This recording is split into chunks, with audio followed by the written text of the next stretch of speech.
లోకానికి వెలుగై ఉన్నాడు. దేవుడు 10 నిమిషాలు మాట్లాడిన తర్వాత 15వ నిమిషంలో ఇలా చూసి నన్నే చూస్తున్నాడేమో అనిపించింది. నీవు లోకమునకు వెలుగై ఉన్నావు అంటున్నాడు. నేను ఎట్లా లోకానికి వెలుగై ఉంటా?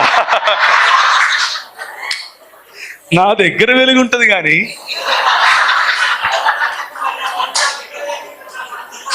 నేను ఎట్లా లోకానికి వెలుగవుతా? ఇంపాసిబుల్ అనుకుంటున్నా. ఎట్లయితే నేను అది మైండ్కి పట్టుకుంది. ఆ ఒక్క మాట, నీవు లోకమునకు వెలుగై ఉన్నావు అన్న మాట. చూస్తారా? మత్తయి సువార్త 5వ అధ్యాయం 14వ వచనం. Matthew chapter 5 verse 14. మత్తయి సువార్త 5వ అధ్యాయం. కొండ మీద నుండి పట్టణము మరుగై ఉండదు. A city that is set upon a hill cannot be hidden. You are the light of the world. నీవు లోకమునకు వెలుగై ఉన్నావు. ఇది నాకు మైండ్కి పట్టింది. ఇప్పుడు జలగ పట్టింది అనుకో, అంత ఈజీగా వదులుతుందా? రక్తం పీలుస్తుంది. అట్లా పట్టింది. నాకు అర్థమైతే లేదు, ఏంది నేను లోకానికి వెలిగేంది. ఇంటికి పోయి ఒక్క బైబిల్ పాతది, అంత కొంచెం చినిగిపోయింది, దిండు కింద పెట్టుకుంటాం. ఎందుకు పెట్టుకుంటాం మనం? ఏం చెప్పు చూడు, మా జాతి చూడు. ఎందుకు పెట్టుకుంటాం? దయ్యాలు రావద్దు నెంబర్ 1, కళలు రావద్దు నెంబర్ 2. పుస్తకం కింద పెట్టుకుంటాం. ఎందుకు పెట్టుకుంటాం?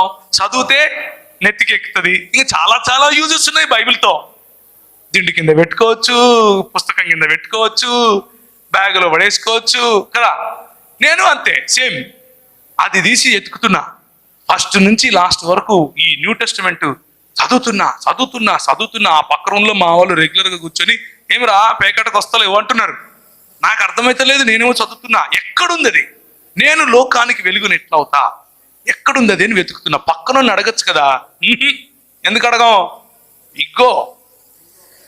ఇగ్గో అమ్మా, ఇక్కడ ఇగ్గో. ఊరికే అడుగుతామా? మరి నీకు అది కూడా తెలియదురా అంటే ఇంక ఏ బావిలో దూకి సావాలా కదా? అవునా కదా?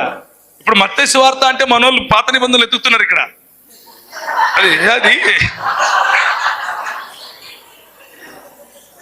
అవునా కదా? సో ఇక్కడ ఇక్కడ ఎవరిని అడగకూడదు, మనమే కనిపెట్టాలి. 5 రోజులైంది.